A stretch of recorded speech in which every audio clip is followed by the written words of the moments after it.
Ya estamos, ¿verdad? Muy buenas tardes, compañeras, compañeros, compañeres. Bienvenidas a este espacio de norte a sur, círculos de estudio virtuales.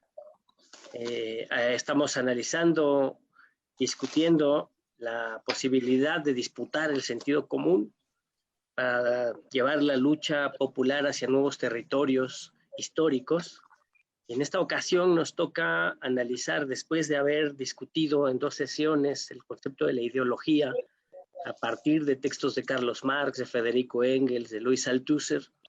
Ahora nos toca desarrollar teoría en un terreno todavía poco investigado y poco discutido, en donde se están desarrollando elaboraciones teóricas nuevas.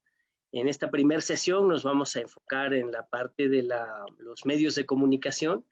El tema en su conjunto es medios, verdad y tecnología.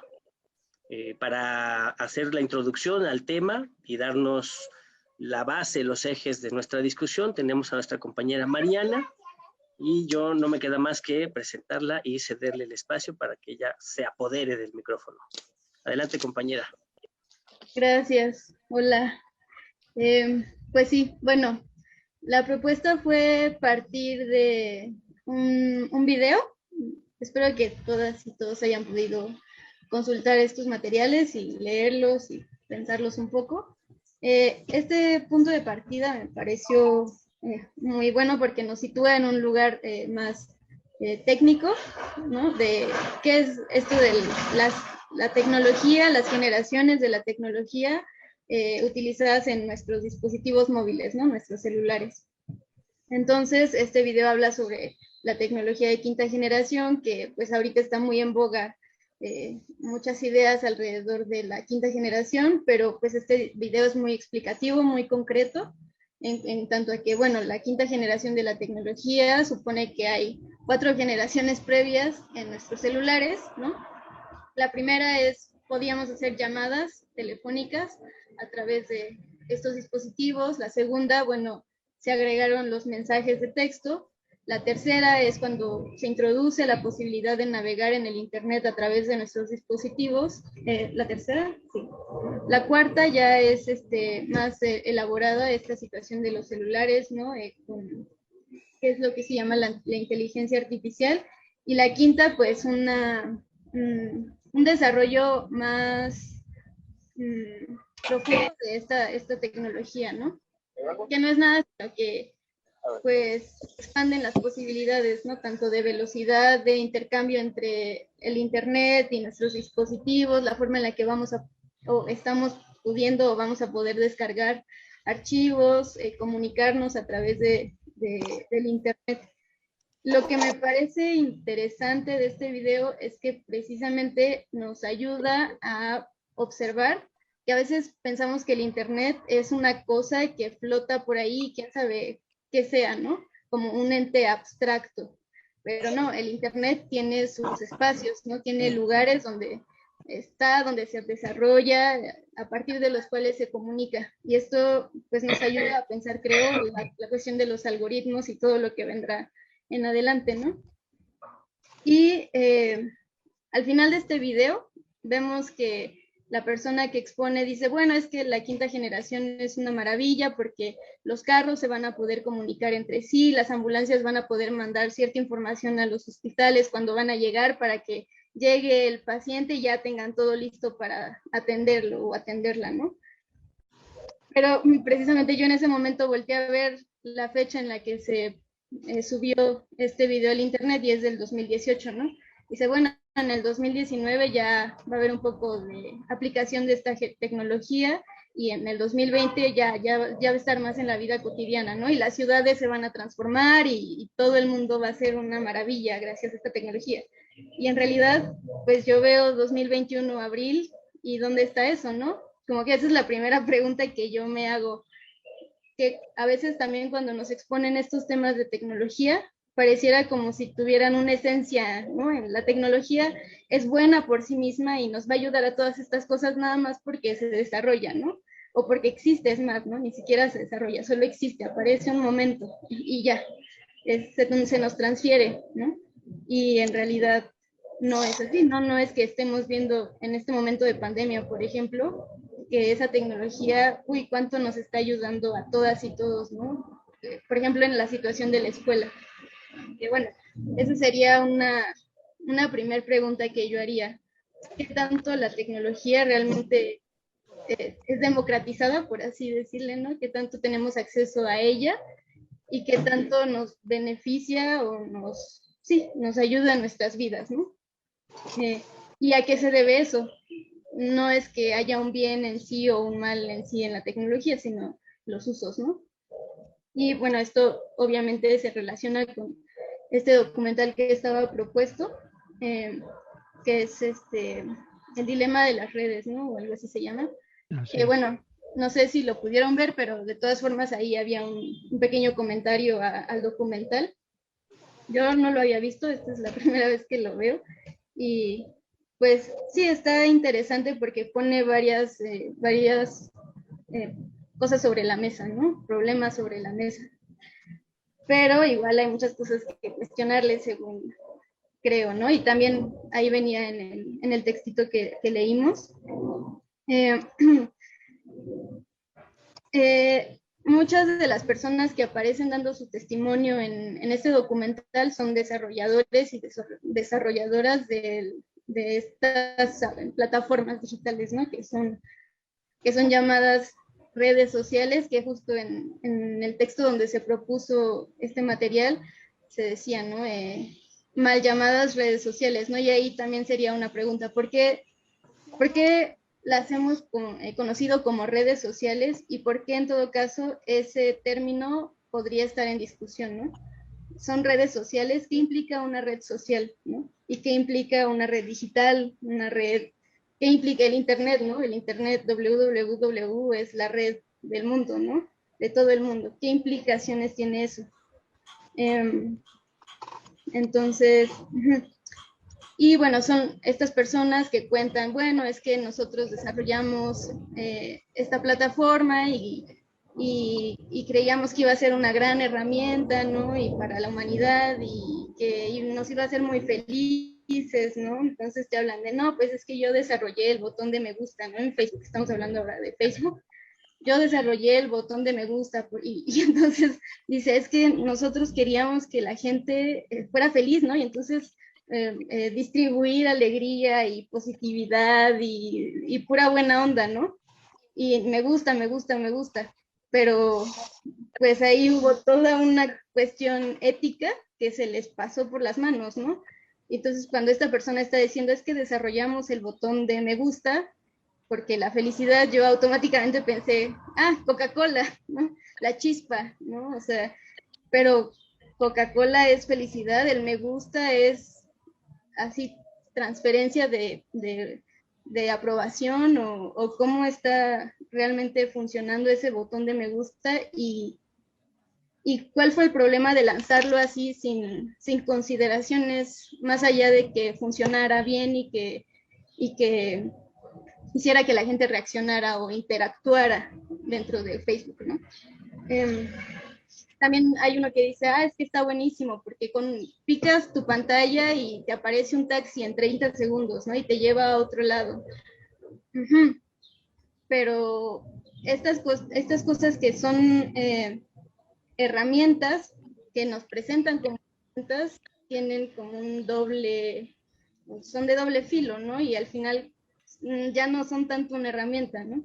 Por ahí también hay uno de los chicos que habla que dice, claro, es que una herramienta, cuando es una herramienta, está ahí puesta, ¿no? A la espera de que tú vayas y la utilices para algo. Cuando esa herramienta está exigiendo, demandando cosas de ti, ya no es una herramienta, ¿no? Y entonces, aquí también pienso, pues esta cuestión de la tecnología y de la tecnología como herramienta, como que este problema ya había estado en la humanidad cuando se introdujo la máquina, ¿no? Que se supone que pues iba a liberar el tiempo del trabajador, de la trabajadora, y y realmente no fue así, ¿no? O sea, la máquina no liberó el tiempo, sino que pues se volvió ahí, no sé qué se cayó, sino que se volvió otra forma de también de para explotar y precarizar y demás, ¿no? Y así igual la tecnología, o sea, la tecnología ya no está siendo tanto una herramienta como se expone en este documental y como lo estamos viendo también, ¿no? O sea, eh, luego aquí empieza este documental con una pregunta que quien entrevista les hace a todos ellos y ellas y les pregunta, bueno, ¿cuál es el problema? ¿No? Y hay un silencio abismal en todos, ¿no? Como que se quedan, ay, ¿cuál es el problema? Y pues ya se supone que la explicación de ese problema es el documental, ¿no? Y en donde te exponen, bueno, es que todas estas aplicaciones y plataformas tienen un desarrollo en el que en realidad te están programando a ti, ¿no? Están programando tus comportamientos, las maneras en las que estás interactuando, ¿no? Tus necesidades. Por ejemplo, está el chico que dice, es que yo inventé esto de que bajas y bajas y bajas y luego vuelves hasta arriba para refrescarse, se diría, ¿no? Para volver a empezar, por así decirlo, y entonces te aparecen nuevas cosas, ¿no? Y tú bajas y bajas y bajas y vuelves a refrescar la pantalla, ¿no? Vuelves a refrescar el Facebook, el Instagram, lo que sea, el Twitter. Esos comportamientos, o sea, las aplicaciones están diseñadas para generar ese tipo de acciones que ya no somos conscientes de que las estamos haciendo todo el tiempo, ¿no? Sino que ya simplemente accionamos y hacemos lo que se nos programó para que hiciéramos. Pero aquí aparece también la cuestión del algoritmo, ¿no? Que, bueno, ya después con la cuestión de la verdad, ahí hay varias cosillas, pero que muchas veces pensamos, ay, es que nos siguen nuestros pasos dentro de Internet para saber cuáles son nuestras necesidades o nuestros intereses y para mostrarnos publicidad que nos interesa, ¿no? Y en realidad, pues, eso es como una primera parte, pero después es para empezar a generar intereses en ti, ¿no? Para manipular la forma en la que estás interesándote en ciertos temas, ciertos productos, ciertas situaciones, ¿no? Y muchas de estas, bueno, aquí aparece justo, ¿no? Que cuando dicen, es que en ese momento tú ya no eres el consumidor, ¿no? Sino eres el producto, te vuelves el producto de estas redes, la tecnología te está produciendo, el algoritmo te está produciendo a ti para que seas consumido por los otros, ¿no? Y ellos, bueno, como que centran que el problema es el algoritmo y que el algoritmo ya se le salió de las manos, porque ¿qué es el algoritmo? Pues este cerebro, por así llamarlo, ¿no? Esta base de datos que recaba información de todo lo que hacemos y tiene una capacidad inmensa de almacenaje y entonces todo lo va guardando y va generando perfiles de quiénes somos para ayudar a predecir nuestros pasos, ¿no?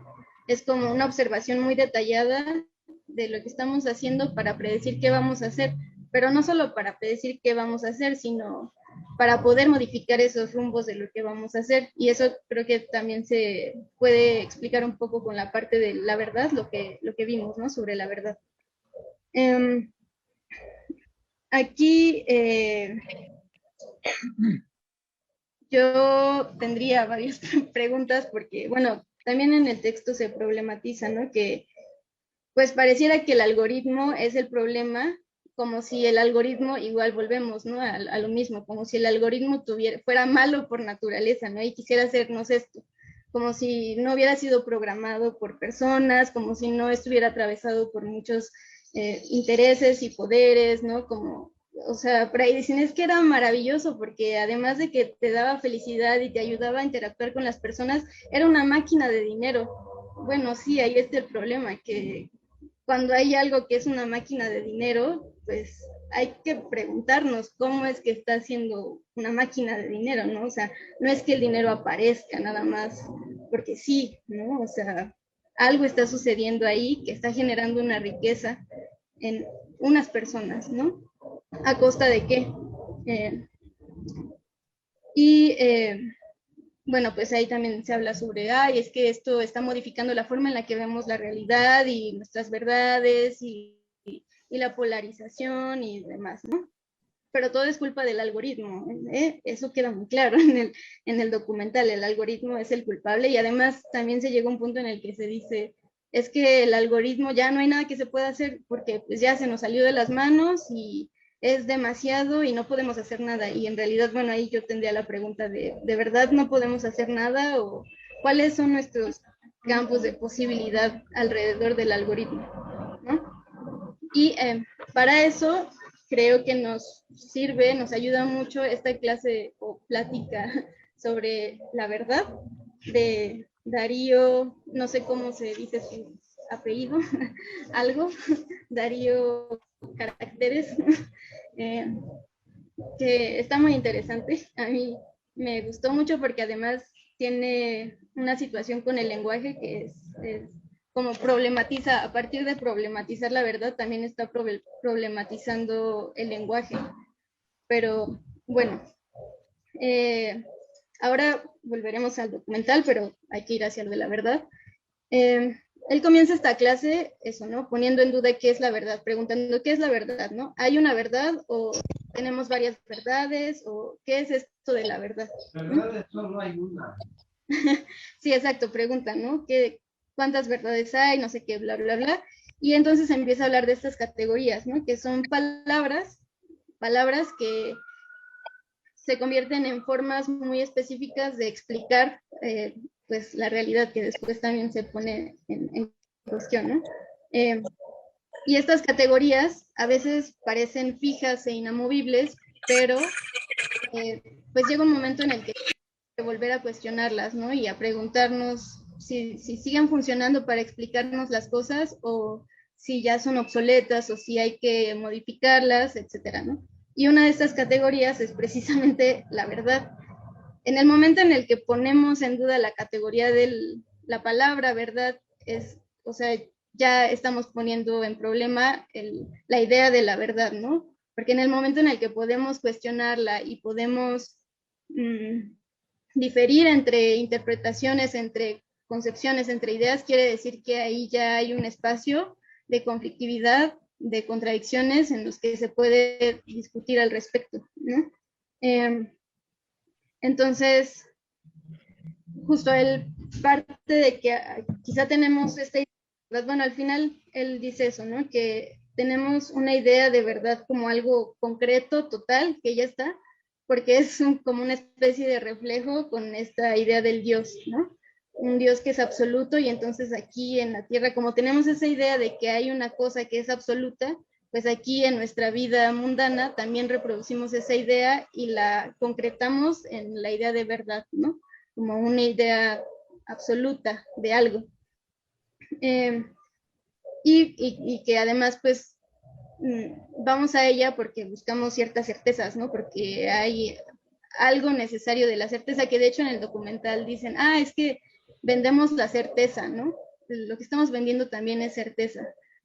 Pero la certeza se puede vender, o sea, tú puedes, con todas estas predicciones que hace el algoritmo, estás vendiendo también certeza porque así van a pasar las cosas como el algoritmo te predice tal cual vas a actuar o hay un margen de esquivar esa certeza o esa predicción, ¿no? Esa es una pregunta.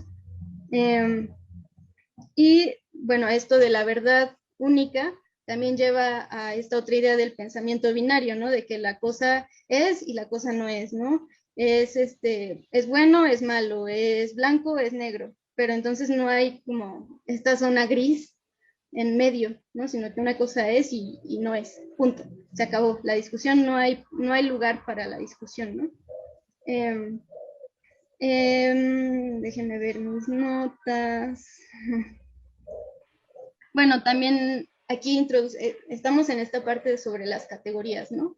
Y él dice, bueno, a veces usamos estas categorías porque todavía no hemos inventado o no tenemos otra palabra para nombrar esto a lo que nos queremos referir, ¿no? Entonces usamos estas categorías que que sin embargo seguimos cuestionando, ¿no? Y él ya después se pregunta como, ¿qué es la verdad, no? Y aquí ya estamos hablando sobre palabras, ¿no? Él dice, ¿qué es la verdad? ¿Cuál sería un sinónimo de verdad? Ah, pues que un sinónimo de verdad sería, ¿qué dicen? Como certeza, ¿no? O un sinónimo de verdad sería realidad. ¿Y cuál es un antónimo de verdad? Ah, no, pues que la mentira, el error, él dice la apariencia. Y entonces aquí estamos hablando de palabras, ¿no? Que eso es lo que me gusta de él, que todo el tiempo está hablando de palabras y de lenguaje y poniéndolo en problema al lenguaje, ¿no? De esto se desprende una primera, porque nos da 4 formas de pensar o de concebir lo que es la verdad, ¿no? Entonces, la primera nos habla de esta teoría de la verdad por correspondencia, que está completamente relacionada con el lenguaje, porque ya cuando él habla sobre qué es la realidad y qué es la verdad, ¿son sinónimos o no son sinónimos? Es decir, ¿significan lo mismo o no significan lo mismo? Y entonces él plantea, bueno, pues comparte, ¿no? Que la verdad es la forma en la que accedemos o explicamos la realidad, siempre a través del lenguaje y siempre a través de una visión parcial, ¿no?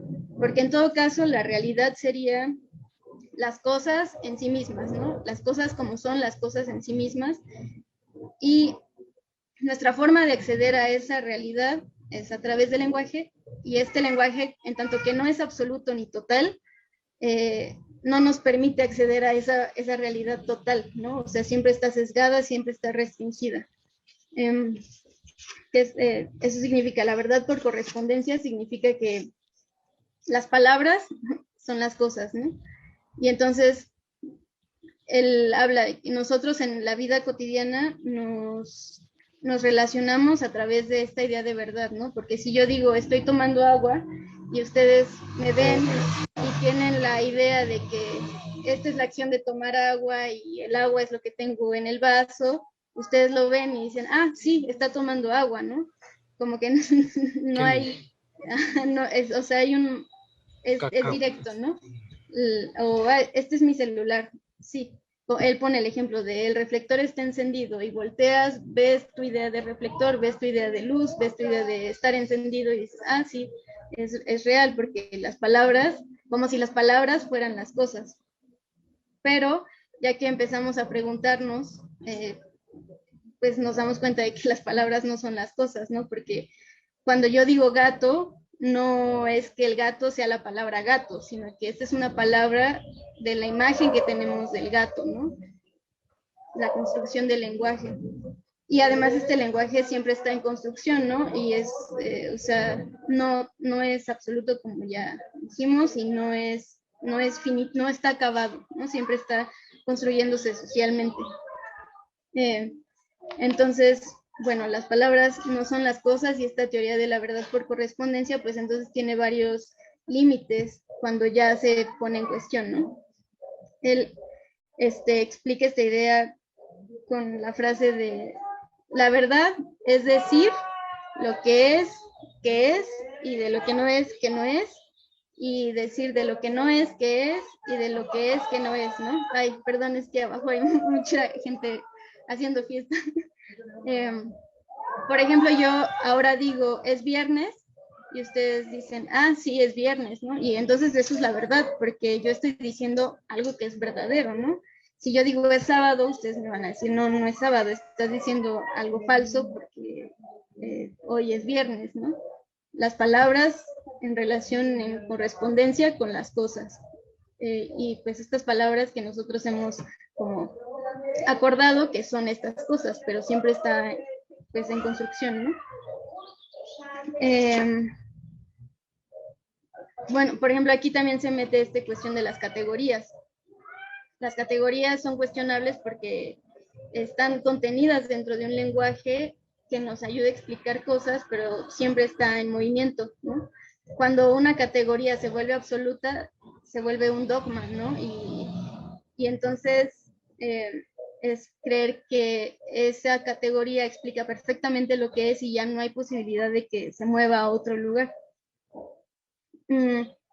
Y él dice esta frase muy bonita de que, pues cuando empezamos a cuestionar esta idea de la verdad por correspondencia, la realidad nos explota por todas partes, ¿no? Que es, no podemos contener la realidad dentro del lenguaje, explota, sale, se desborda, ¿no? Luego plantea esta idea de la verdad hermenéutica, que hermenéutica pues es interpretar, ¿no? No hay hechos, solo interpretaciones, él dice, ¿no? Y estas interpretaciones son siempre en función del tiempo y en función de otras interpretaciones, ¿no? Y entonces aquí hay una pregunta, si son interpretaciones, entonces, ¿cuál es la interpretación que vale? ¿Y cómo se llega a decir que una interpretación vale y que la otra no vale, ¿no? ¿Quién es el sujeto o la sujeta que enuncia esas interpretaciones que se plantean como verdad? Y cómo se pueden disputar, ¿no? Que es un poco también aquí con el problema del algoritmo y de la verdad que se genera.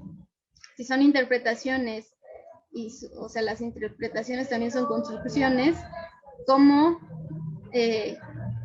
cómo se disputa esa verdad que se construye y se lanza hacia otro espacio o hacia otra voz que enuncia o voces que enuncian esa verdad, ¿no?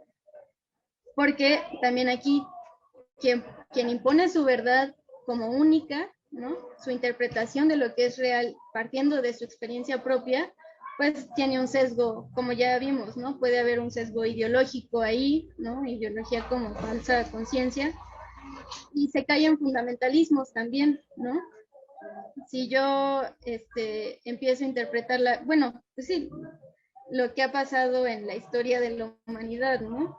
Que la historia muchas veces, pues existen estos personajes fundamentalistas que te dicen, bueno, es que las personas, las mujeres son esto y ya, no sale de ahí y tienen que comportarse así y tienen que verse así y tienen que dirigirse a mí de esta forma, ¿no? Y ya no hay más, ¿no? No hay forma de que tú debatas eso porque te matan, además, ¿no? Es como la disolución de todas las voces que sean diferentes a la propia. Y entonces esta cuestión de las interpretaciones, pues también tiene una doble cara, ¿no? Que se debe también poner en conflicto y se disputa. Luego la verdad por coherencia, que él pone este ejemplo de la ley, ¿no? Que esta verdad se construye dentro de un sistema, una lógica interna, ¿no? Por ejemplo, la ley, el derecho, ¿no? Que ahí creo que sí se usa esta expresión de, bueno, de quién tiene la razón, ¿no?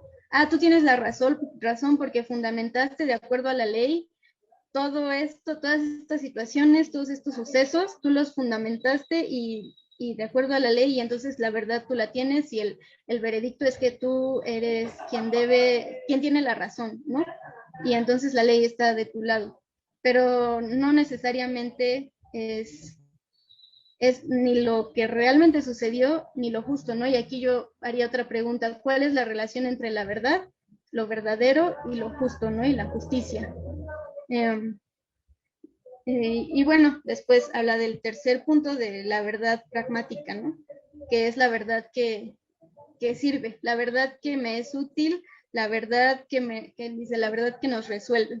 Que es un poco como el ejemplo que pone de Batman, de la película de Batman, de cuando deciden, ¿no? Entre Gordon y Batman, que entonces Harvey Dent va a ser el héroe de la película y Batman el villano, ¿no? Y esa es la verdad que les van a dar. Y aquí el asunto es que ni siquiera es una verdad que les sirve, bueno, sí les sirve a ellos porque les hace más sencilla la existencia, ¿no? Pero también deciden qué es lo que les sirve al pueblo, ¿no? Bueno, es que es la verdad que ese pueblo necesita, ¿no? Ellos necesitan esa verdad. Pues es una verdad que les resuelve, pero no necesariamente una verdad que tenga que ver con la justicia, ¿no?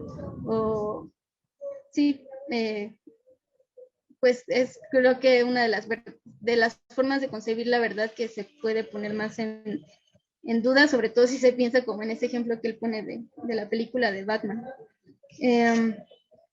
Y bueno, ya para ir cerrando, es que ya me hice bolas con mis notas. Él al final pues habla de esta, ¿no? Tenemos de dos, concebir la verdad como un absoluto, como algo que es absoluto, inacabado y que pues es irrefutable, o pensar la verdad que hay diferencias, ¿no? Posibilidad de diferencias, pero y bueno, aquí están estas dos ideas, ¿no? De la verdad, ya, el absoluto y la verdad como totalmente relativa, ¿no? Totalmente debatible y que también puede caerse en un riesgo porque entonces ya nada es, ¿no? Y entonces si decimos, bueno, la verdad es absolutamente relativa y nada es, pues qué caso tiene estar preguntándonos cosas si no vamos a llegar a nada y no tiene sentido. Y yo creo que más bien este espacio que se abre entre estas dos formas de verdad, pues abre también la invitación a pensarlo, ¿no? Y a preguntarnos cosas. Y también indica que la verdad se construye, ¿no? Que hay una posibilidad de que la verdad se construya. Y entonces otra vez, ¿quién es el sujeto o sujeta que enuncia y que construye esa verdad? Las verdades, ¿cómo se construyen, no? En este algoritmo, el algoritmo construye la verdad y pero esa verdad es debatible, esa verdad la podemos poner en duda, ¿no? Luego, la verdad se tiene, o la verdad es, o la verdad se construye, o la verdad se disputa, ¿no? Luego, la verdad también puede irse en diferentes sentidos, ¿no? Como la historia. Estos ya son solo puntos para pensar. La historia es absoluta y terminada, o la historia se puede también debatir, ¿no? Y repensar y modificar. Y ¿qué tiene que ver la verdad con la confianza? Y con generar ambientes de confianza que te generan como, sí, la confianza, lo que me estás diciendo es verdad, ¿no? Como lo decíamos en la otra vez, ay, Andrés Manuel dijo esto y entonces es verdad. No, no así, porque entonces ya también estamos cayendo en absolutismos, ¿no? Es cuestionable siempre. ¿Cuál es la diferencia cuál es la relación de la memoria y la verdad, ¿no? Y cuál es el papel del testimonio dentro de la construcción de verdad? Y lo demostrable es verdadero, o porque es demostrable es verdadero o no, ¿no? Y creo que pues hasta ahí, porque creo que ya pasé los 30 minutos. Creo que tenía otra pregunta, pero bueno, igual la vemos después, ¿no? Pero es como en general.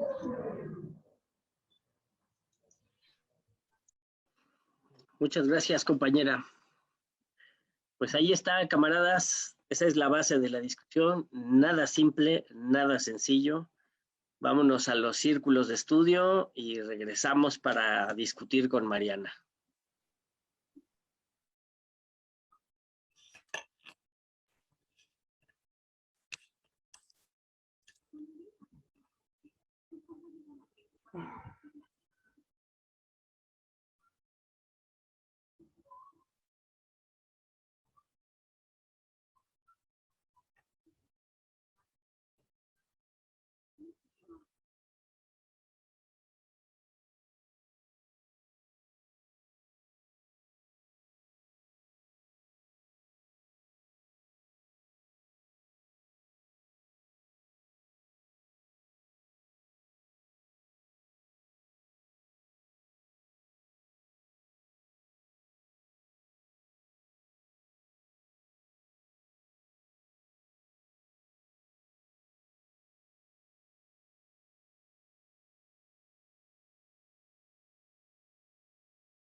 Hola Gerardo, ¿estás por ahí?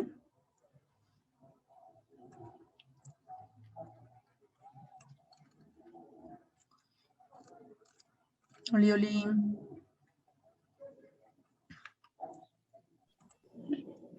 Bien, pues ya que dijeron que estaban muy interesados y apasionados con la conversación, pues yo más bien igual les aviento el micrófono abierto para que vayan pues haciendo una exposición de lo que se platicó en sus círculos y los socialicemos acá. Ok. Igual vayan levantando la mano virtual o en el chat escribiendo para que también sepamos. ¿Cómo? Estaban bien apasionados y ahorita nadie quiere decir. ¿De cuánto tiempo va a ser la participación en esta parte? Claro. Tenemos, ¿cuántos? 40 minutos, ¿verdad? Como de 2 minutos. 3 minutos. 3 minutos a lo más.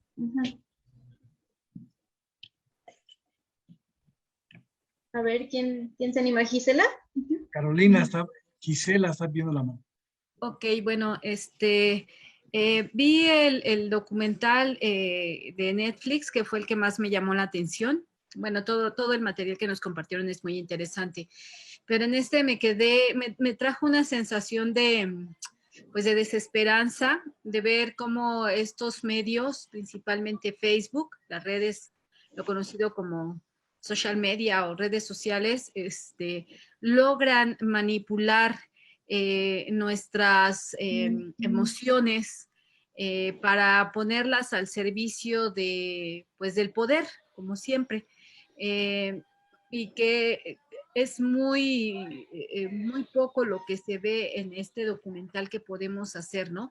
Asumir esa responsabilidad ante pues finalmente entender que, como lo comentaron los compañeros, esto es propiedad de alguien, ¿no? Que de un señor capitalista que no va a necesariamente a ver el bien común, ¿no? Esa parte me llamó mucho la atención. Y cómo nos utilizan para todo.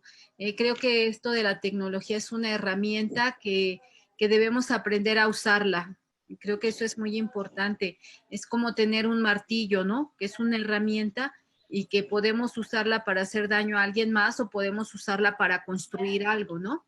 Entonces me parece muy importante tomar por decir, este taller que nos lleva pues siempre los círculos de estudio a desarrollar un pensamiento crítico y analizar todo este tipo de circunstancias que pues, repito, nos dice el documental, ¿no? Cuando todo es gratis, es que la mercancía somos nosotros. Entonces eso hay que tenerlo siempre presente. Y hubo varias frasecitas que, bueno, ahorita voy por mi cuaderno, que me llamaron mucho la atención en este documental. También eso de que culpan a los rusos, ¿no? De que hicieron las elecciones de Donald Trump, cuando hay les comentaba que hay otro documental donde dice que pues fue Cambridge Analytica, esta empresa en Reino Unido, que fue la responsable del Brexit, después lo de Donald Trump. De hecho, fue llevada a juicio. Fue cuando este joven el propietario de Facebook fue llevado también a que se presentara ahí ante las autoridades de Estados Unidos, ¿no? Entonces, creo que está muy bien hasta el nombre de este círculo de estudios, de que sí debemos desarrollar este pensamiento crítico, el sentido común y hacer que realmente demos un buen uso de toda esta tecnología, ¿no? Evitar la manipulación, y eso sí no sé cómo lo vamos a hacer, donde se lleva a la polarización, ¿no? Donde ahí mismo nos muestran imágenes de una violencia extrema entre el pueblo, ¿no? De unos contra otros, mientras acá los poderosos pues se ponen de acuerdo muy rápidamente, hacen alianzas y como ahorita lo vemos, pues tenemos completamente una derecha organizada, ya con toda su poder ahí utilizándolo, y el pueblo acá todavía pues manipulado, todavía desconfiando y con mucha desinformación, con mucha manipulación. Y bueno, es lo que yo puedo compartirles ahorita. Gracias. Gracias, Gisela. Ernesto. Muchas gracias. Yo creo que el punto de hoy es ver cómo se multiplica de manera instantánea la censura, el control y la manipulación de la información. Y ver cómo se combina la psicología, cómo se combina la informática con la ideología. Nosotros vimos a lo mejor de manera premoderna, si quieren ustedes, en los términos de la ideología alemana y todavía un poco en los términos de Poulanzas, cómo la ideología se va constituyendo en falsa conciencia. Si nosotros adelantamos con CISET, vamos a ver que esta manipulación tiene un carácter muy profundo que deriva en operaciones psicológicas directas, dirigidas a la parte del inconsciente, a la menos, a la más vulnerable a estos asuntos, de dirigir la voluntad de los individuos. Y como va dirigida a crear miedos, va dirigida a las aspiraciones, va dirigida a los temores irracionales. Nosotros vemos cómo todo este bombardeo es capaz de llevar a la gente a quemar gente, y no quemarla solamente a través del bullying cibernético, quemarla literalmente, como vimos que la derecha hizo en Venezuela, o como vemos que se trata de incendiar literalmente Palacio Nacional. Entonces se trata de manipular sentimientos y efectos, inducir temores irracionales. Y yo creo que el mejor ejemplo de este temor es cómo se manifiesta el odio. Y lo vemos nuestros compañeros que están encarando la campaña, ven cómo la gente empieza a manejar clichés que fueron alimentados precisamente desde los medios informáticos o las redes. Y decíamos clichés que manejan. Obrador no apoya a las mujeres. Obrador le quitó los apoyos a los niños con cáncer. Obrador le quitó los apoyos a los médicos. ¿Y cómo combatimos esto? Yo decía que de esta lógica que estamos enfrentando es una guerra en los términos mediáticos, y a lo mejor si consultamos a Martín Van Crevel, esa transformación de la guerra en informática, vemos cómo se mezclan dos elementos: propaganda y terror. Y el elemento fundamental, decir que la desinformación no existe. Y el elemento técnico, y lo mencionaba, ¿cuáles son los elementos técnicos? Centrarse en el conflicto, todo es conflicto, el gobierno genera conflicto. Si hay un problema, es Obrador. Si las mujeres no progresan, es Obrador. Y el otro elemento, alimentar el algoritmo. Y si no se alimenta el algoritmo, pues para eso están los bots que tienen miles, ¿no? Y vemos, por ejemplo, pues cómo Calderón se ha convertido en el señor de los bots. Asegurarse de que todas las mentiras que difunden apunten a una misma narrativa. ¿Qué quiere decir? Es que Obrador está creando la polarización, cuando la polarización ya existe por la lucha de clases. Y el otro elemento, digamos que es el más cínico: tú no te preocupes si lo que difundes no es verdad. Y así están funcionando esta guerra mediática, que adormece la conciencia, infunde temores, e incluso si dejamos que avance puede generar parálisis y desconcierto en los compañeros. Frente a esto, pues, ¿qué tenemos que hacer? Movilizarnos, comprometernos a influir en las redes, con nuestros compañeros, en las tortillas, en todos lados, ese don de la ubicuidad, que es lo mínimo de lo mínimo que podemos hacer. Gracias. Gracias, Ernesto.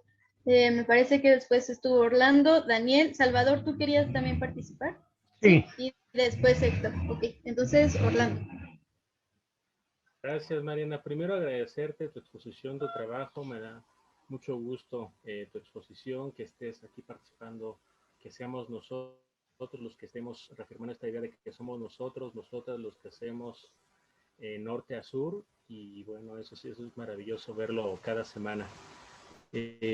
A mí me llamó mucho la atención esta reflexión sobre la verdad, en el sentido de cuestionar la verdad como una verdad absoluta o una verdad relativa en ciertos usos de los medios y del discurso político, ¿no? Porque pues vemos que hay afirmaciones como desde los que niegan el cambio climático, los que dicen la Tierra es plana, el virus no existe, ese tipo de afirmaciones, y cómo influye justamente en los comportamientos de la sociedad, ¿no? O inclusive hay algunos que inclusive están empezando a negar la existencia de que hubo el nazismo, ¿no? Por decir algo, ¿no? Entonces, ¿cómo son los criterios para poder determinar que algo fue verdadero o fue falso, ¿no? Y hay los problemas de relativizar la verdad, o esas ideas de que cada cabeza es un mundo, o que cada quien su punto de vista, y llega a ser muy peligroso, ¿no? El uso de la verdad como una verdad relativa, ¿no?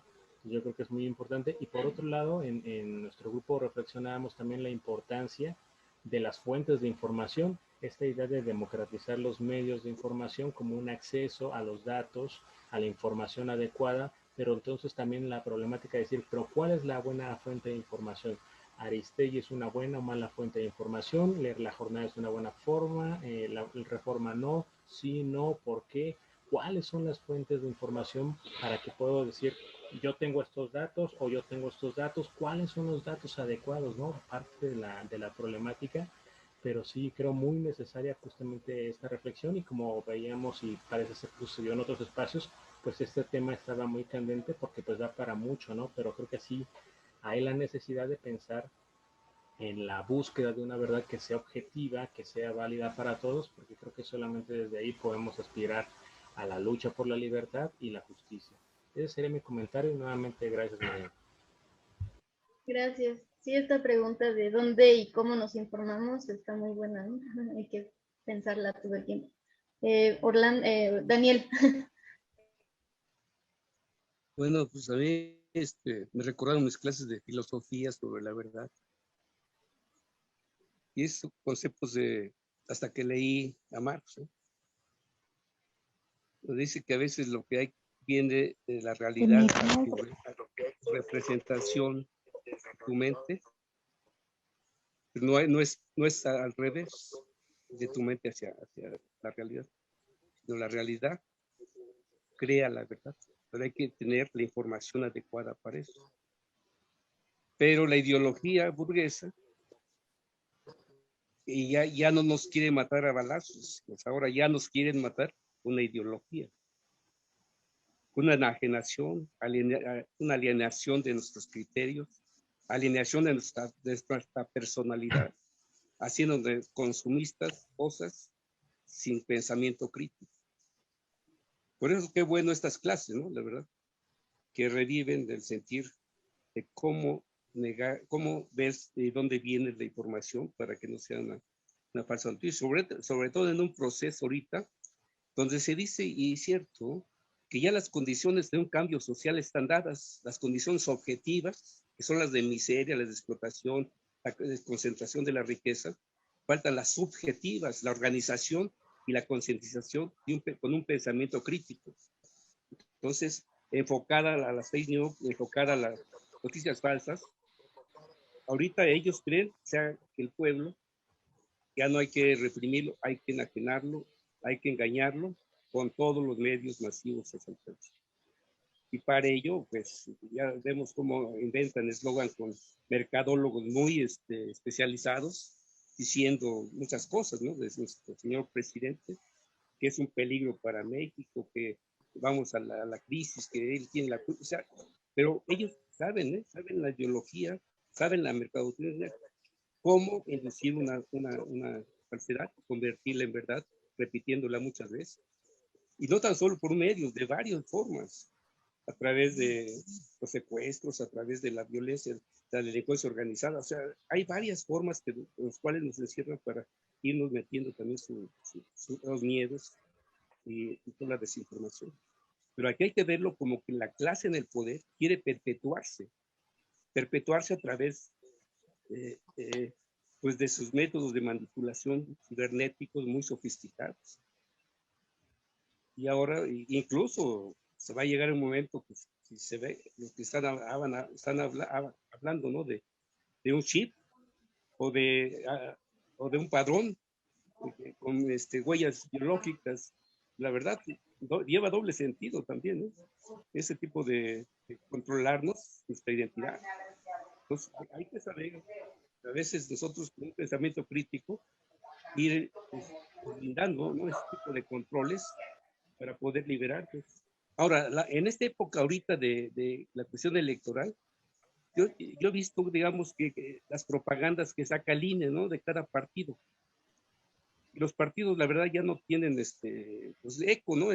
Salen en la televisión mintiendo que los hospitales que no que dejaron y que no se concluyeron. Ellos lo dicen a su favor. Todo lo que, digamos, sus mentiras, están diciendo que es lo contrario a lo que López Obrador está haciendo. ¿Cómo contrarrestar eso? Es lo que yo me he preguntado. Pues haciendo la explicación mínima al revés de eso, pero con fundamentos y con datos y con información de lo que está sucediendo. Y hacer unos volantes, ¿por qué no? En plena campaña, que estamos ahorita para informar, para quitar esa desinformación.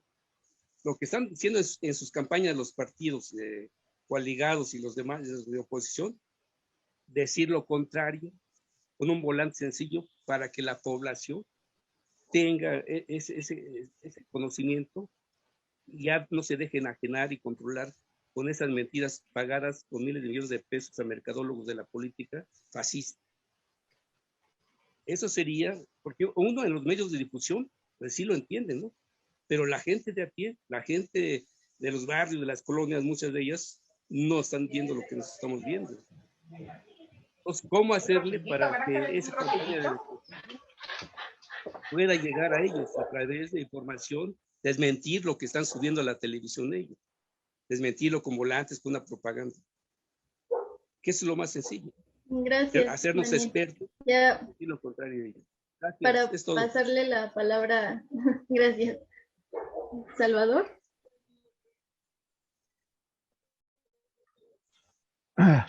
Sí, me escuchan. Correcto. Bueno, mira, a lo mejor soy un poco más pragmático. Estoy cierto que todo este discernimiento sobre la verdad, sobre todo eso, es muy necesario, importante, interesante, pero estamos dejando de lado lo principal. Ahorita lo que se necesita en el partido son herramientas que nos ayuden a contrarrestar ya un espacio que tenemos perdido desde hace un buen rato. Los medios de comunicación en este país, los privados, alcanzan al 95% de la población. Las redes sociales por la que, bueno, muchos de nosotros nos enteramos, pues prácticamente, o sea, estarán como al 30%, por decir. Y quizá estoy siendo un poco holgado en mi suposición. Obviamente que estamos si esto es una pelea, si esto es una guerra, o sea, vamos a salir derrotados. El sentido común, la palabra, el pensamiento predominante es el que ellos imponen y nos han impuesto durante 50 años. Tenemos que hacer algo. Además, ese algo tiene que ver no nada más con pura participación de nosotros, porque es insuficiente. Nosotros no vamos a poder llegar a tanta gente. ¿Qué tenemos que hacer? Una estrategia y ver cuáles son los elementos que realmente necesitamos para ir abatiendo esta diferencia. Por ejemplo, tenemos un sector de la población o un segmento de la población que ya no va a cambiar, que las ideas que tiene, o sea, ya son para toda la vida, ya, o el poco tiempo que les quede, o sea, imposibles. Vamos, si por decirlo fácil, son mentes echadas a perder. Ya no se pueden recuperar. ¿Cómo se cambia la manera de pensar de esos segmentos? Esas generaciones. A lo mejor tenemos que empezar a picar piedra ahorita para que en 10 años empecemos a ver resultados, siempre y cuando hagamos lo conducente ahorita, porque si no, en 10 años no vamos a ver nada. Esa es la cuestión. Por ejemplo, ¿cómo podemos imponer nosotros ahora ideas, las de nuestro gobierno, las correctas? Ya ni siquiera digamos mentir, simple y sencillamente imponer la realidad, lo que se está haciendo con la honestidad necesaria, la precisión correcta. Pues a lo mejor hasta necesitamos medios de comunicación que en algún momento el gobierno, o sea, tiene también que generar, porque nosotros no vamos a poder hacerlo. Medios de comunicación que lleguen también a ese 95% de toda la gente en el país para poder competir con ellos, por lo menos en igualdad de circunstancias. Digo, yo la verdad, o sea, podemos quedarnos aquí pensando qué es la verdad, qué es todo eso, pero el problema es que ya tenemos, llevan 2 años, 3 años ya este gobierno.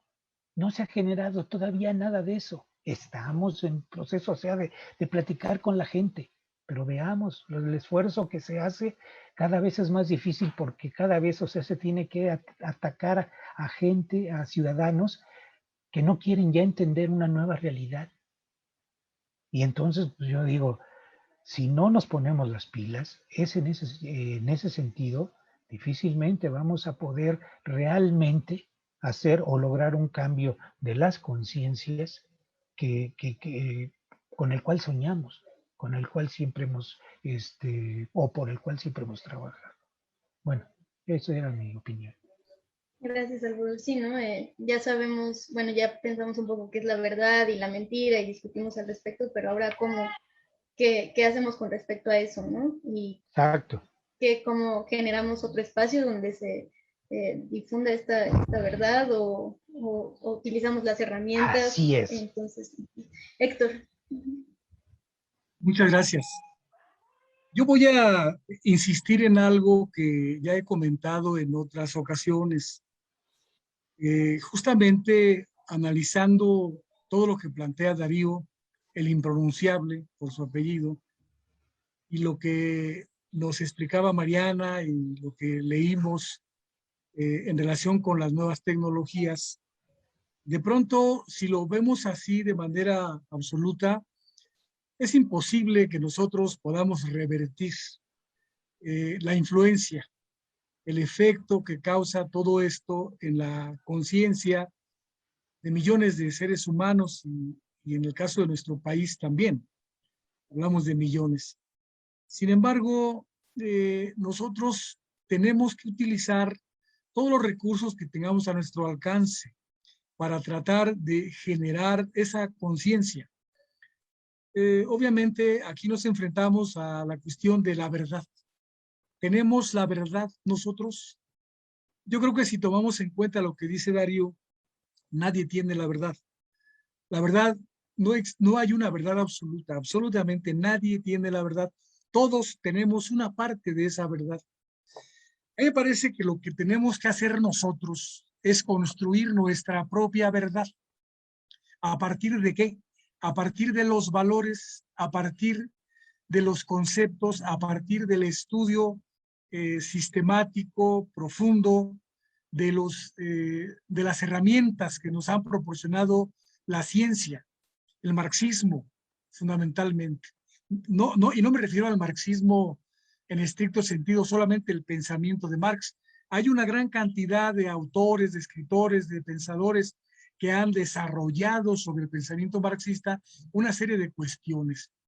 Pero yo me quedo con lo que planteaba Lenin en 1903, por ahí, 1902, cuando él empezó a, digamos, o no empezó, sino que a través del debate en diferentes revistas o periódicos que él manejaba o que ellos manejaban, empezaron a confrontar la verdad de las otras fuerzas que se oponían, digamos, a las transformaciones que ellos como bolcheviques estaban planteando, veían que era necesario ocurrieran en Rusia en esos años. Entonces me parece que nosotros tenemos herramientas, bueno, no tenemos herramientas suficientes, pero tenemos elementos, tenemos planteamientos, tenemos una serie de documentos a través de los cuales nosotros podemos escribir lo que creemos que es conveniente que podamos ir promoviendo en la población,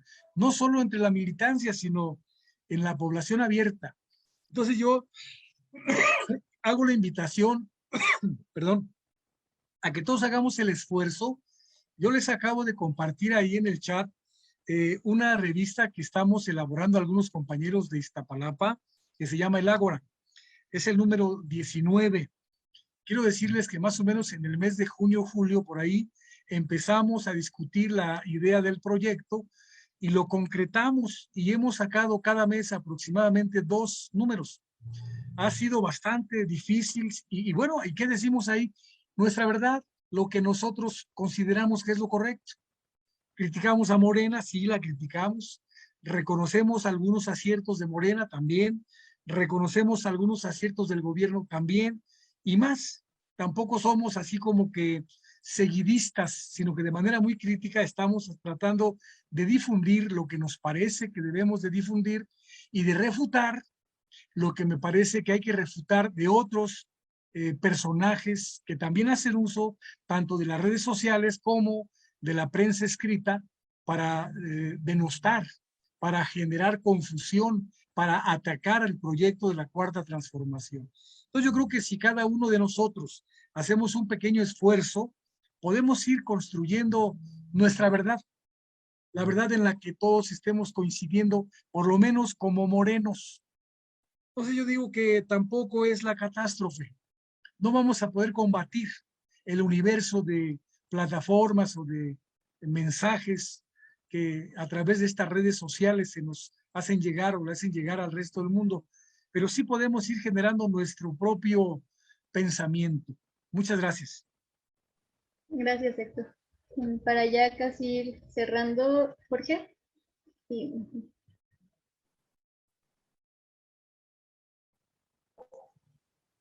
¿Andas por ahí, Jorge? Sí, perdón, muchas gracias, compañera, gracias por la exposición.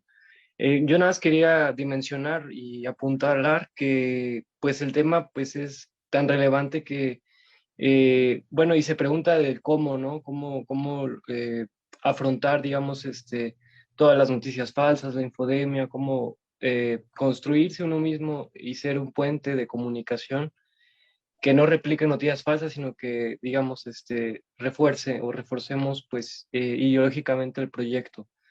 Pero dimensionar que el tema es tan relevante que incluso el presidente lo ha mencionado en las mañaneras y lo ha explicitado, así con todas sus letras, diciendo, pues, vamos a exponer cómo funciona esto, y así es como tendríamos que también, pues, compartirlo, ¿no? Diciendo, pues, el tema es existe una manipulación mediática, existen estos medios de comunicación que son pagados, que detrás del financiamiento de estos proyectos de comunicación hay proyectos políticos de oposición, etcétera. Ya todos sabemos de quiénes estamos hablando. Y así, ¿no? Es como esta conciencia por conciencia, entender que ya no es solamente la propaganda en territorio, ya no es solamente el medio masivo de comunicación, sino que nosotros mismos somos un canal de comunicación. Por eso es que el poder mediático, el poder hegemónico, pues también se ha colado en todo este proyecto que tendría que ser un espacio libre de violencia, un espacio libre de manipulación, que es el Internet.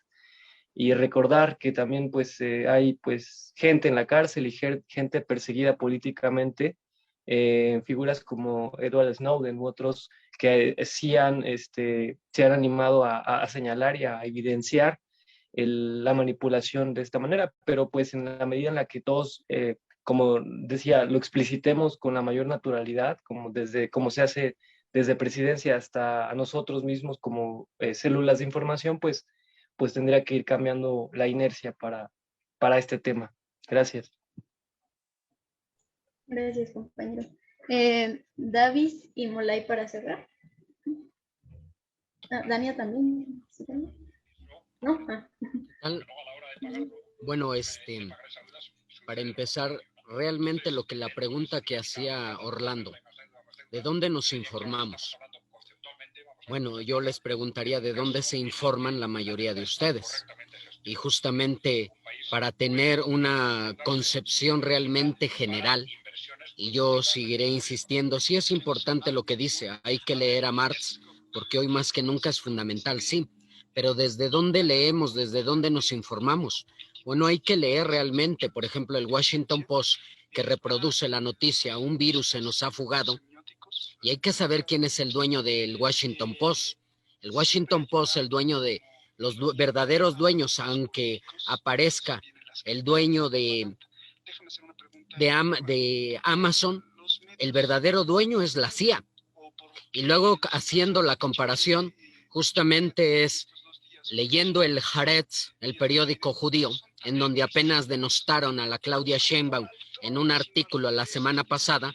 Justamente hay que leer al Haaretz. ¿A quién le pertenece al Haaretz? Le pertenece al Mossad. Entonces no están diciendo cosas insignificantes, no están diciendo sus verdades, están diciendo realidades concretas que están aconteciendo en el mundo desde diferentes formas, desde diferentes funciones, como subsumir a la mayoría de la población, y si es dinero, y si hay detrás todo un grupo de empresarios que más que aportarle miles de millones, solamente son unos 150 millones que le aportan, y uno de los que hoy está aportando más es justamente Tesla. Para contrarrestar todo esto, ¿cómo lo vamos a hacer? Pues justamente hay que informarnos de una forma transdisciplinaria y viendo todo el tipo de artículos. El New York Times, el Washington Post le pertenecen a la CIA, al FBI, y hay periódicos judíos que les pertenecen al Mossad. Bueno, lo que dicen ahí son realidades concretas que acontecen, que ellos observan, que están analizando en la globalidad. Y ahí hay un libro que se llama De Palestina a México, la militarización y el asesinato, desde Palestina a México. Y está aprobado. Justamente ahí está el libro con datos, con elementos. Eso es lo que nosotros tenemos que hacer. ¿Cómo tenemos que llegar a la población? Pues dialogar con ellos desde una práctica más concreta. ¿Y cómo? Pues desde sus realidades. Por ejemplo, ahorita acaba de llegar un contingente de Chiapas de más de 400 compañeros. Yo digo compañeros porque estuve ahí dialogando 3 horas con ellos. Y justamente dialogar con ellos, decía un compañero, hay gente que le echa la culpa toda a López Obrador. Bueno, a pesar de que no están tan informados, de que no tienen un nivel teórico muy alto, pero realmente tienen una visión. ¿Quién realmente está detrás de todo esto? Dice, no sabemos quién, pero sí sabemos que no es al que le venimos a pedir audiencia por la situación que están ocasionando allá en Chiapas. Es muy complicado, así es como hay que llegar a dialogar desde su posición, pero ya a partir de lo que uno tiene de la información. Pero si solamente me voy a quedar y decir, bueno, ¿dónde nos informamos? A través viendo este seminario, nos salimos y mañana ya no. Bueno, mañana llega otro grupo de Veracruz, me estaban informando, allá estaré platicando un rato con ellos, y llegan de Hidalgo el domingo. Eso es cómo logramos nosotros lo que explicaba Mariana a través de la verdad. Y ayer una discusión que tuvimos de posverdad, que eso no hay tal. Hay que hablar mejor de la transmodernidad, lo que está más allá, porque ellos realmente están avanzando desde sus modelos de dominación, el Tesla, los GAFAT, o GAMIFAT, como le quieran llamar. Ellos están tomando desde la cotidianidad de cada uno de nosotros para lograr imponer y subsumir a la población, a los 7,800 millones de habitantes que somos sobre la Tierra, y lo tienen bien realmente articulado. Dicen el 74% de la población a nivel mundial ni le interesa, ni quiere hacer nada, ni va a hacer nada, y está padeciendo la situación crítica. Y dice, y solamente un 2% del 14% que son un grupo que se informa, que en este caso serían investigadores y todo eso, bueno, de ese 14, un 12 le trabaja a ese 1% que domina la globalidad. Y justamente Gracias, a partir de ahí, compañeros. gracias. Sí, ya se fue mucho el tiempo. Sí, bueno, ya para cerrar, bueno, esto que apunta, ¿no? Identificar actores y pensar con lo que decía otro compañero, ¿no? Lo que estamos estudiando aquí y pensando no es para acumularlo y quedarnos en nuestras casas de manera aislada, pues solo acumular conocimiento, ¿no? Sino eso tiene que invitarnos a otra cosa, ¿no? Como la ley para cerrar. Sobre este tema de la verdad, pues nunca, o sea, pensar nunca es suficiente, ¿no? Entonces, de repente algunas participaciones como que dicen, no, sí está bien filosofar, pero ya pasemos a la práctica, no, cuidado, cuidado. A veces por no filosofar suficiente, en la práctica cometemos errores gravísimos y ahí andamos haciéndole campaña a expriistas y expanistas, bien contentos de la vida, ¿no? Porque no filosofamos suficiente hace 10, 20 años. Había que estar discutiendo esto hace mucho tiempo ya, ¿no? Y efectivamente nos obliga a pensar y repensar cuál es la disputa real. En la disputa por el sentido común, nos estamos peleando la tecnología, nos estamos peleando los edificios ocupados hoy por Televisa, o nos estamos peleando la concepción de la verdad. ¿Quién habla desde la verdad? ¿Quién dice la verdad? ¿Quién propaga la verdad? ¿Quién impone la verdad? ¿No? ¿Queremos nosotros imponerla o queremos nosotros hacer que se vea, darla a conocer, difundirla, ¿no? Y necesariamente cuando ya tenemos una elaboración teórico-práctica de los elementos de esa verdad, ¿no? Que a diferencia de Darío Stanriesberg, yo creo que sí hay verdad y sí hay que construirla, ¿no? Y incluso tiene sus atisbos de absoluta en la ética. Bueno, necesitamos instrumentos para darla a conocer, ¿no? Y creo que el ejercicio es ir desarrollando teóricamente la reflexión y también ir dando pasos prácticos, ¿no? Y hay dos pasos prácticos bien concretos que creo que como partido deberíamos ponernos en el programa, ¿no? En el siguiente congreso del partido, esos dos elementos deben estar en el programa. Uno, la democratización de los medios de comunicación. Y eso quiere decir la ocupación del espacio radioeléctrico, ¿no? Y disputárselo a las oligarquías, ¿no? Poquito, mucho, dependiendo de la coyuntura, claro, sin alborotar el gallinero, ¿no? Pero es un tema central. Donde eso no se ha hecho, la derrota viene después, ¿no? Y el otro tema es la construcción de medios de comunicación alternativos, ¿no? Propios del Estado, medios de comunicación del partido, medios de comunicación de la militancia, ¿no? Para irle dando cauce a la construcción de alternativas que nos permitan realmente disputar el sentido común en los grandes espacios de comunicación. Y el otro elemento del programa tiene que ver con la regulación legal por parte del Estado mexicano de las empresas, de las aplicaciones y de las tecnologías de la comunicación, de las redes digitales. O sea, ¿por qué estamos discutiendo estos temas y tenemos que seguirlos discutiendo? Porque mañana o pasado mañana que ustedes sean candidatas o candidatos o gobiernen o estén en un equipo de gobierno, tienen que saber entrar al debate de las tecnologías de la comunicación, ¿no? Para no estar aprobando cosas que vayan en contra de los intereses del pueblo sin saber, o para poder regular a estas empresas. Porque el problema de Facebook, de Twitter y de todas estas empresas y las aplicaciones como Uber es que no están reguladas por el Estado, ¿no? Y las naturalizamos, pero son empresas que explotan el trabajo de los trabajadores también y que no pagan impuestos. No pagan impuestos, se llevan millonadas del país y no pagan impuestos. Eso se tiene que regular.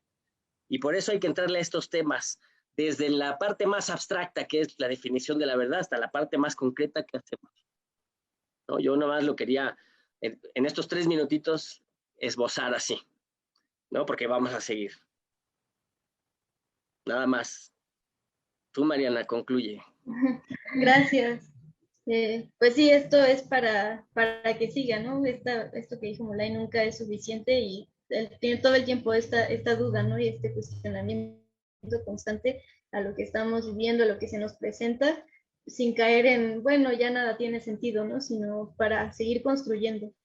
Y bueno, aquí preguntan, ¿no? ¿Cuándo es el siguiente? Pues el siguiente viernes nos volvemos a encontrar aquí. Igual les estaremos pasando los materiales para la siguiente sesión. Y pues seguimos en este bloque, ¿no? De medios, tecnología y verdad. Y le paso la palabra a Dania. Gracias. No, nada más creo que Jorge preguntaba por el siguiente congreso del que habló Moley, ¿no? Del congreso del partido, supongo que se refería a ese. Se supone va a ser en noviembre, se supone porque no sabemos qué es lo que va a pasar dentro del partido. Y ya. Ya nada más recordar, está la liga de Drive en donde van a consultar la siguiente lectura. Vamos a subir 2 lecturas. Moley, me parece todavía falta que se decida cuál de las 2 se va a leer. Obviamente les invitamos a hacer las 2, pero va a ser una de cajón, ¿no? Y ya, eso sería todo por la sesión de hoy. Muchas gracias a quienes se integran. Esperamos verlos la próxima semana. ¿Qué pasa, Moley? Sí, antes. Gracias. Antes, no se me vayan. Yo les quiero recomendar aquí en voz alta y en persona los 3 materiales que no podemos usar los 3, ¿no?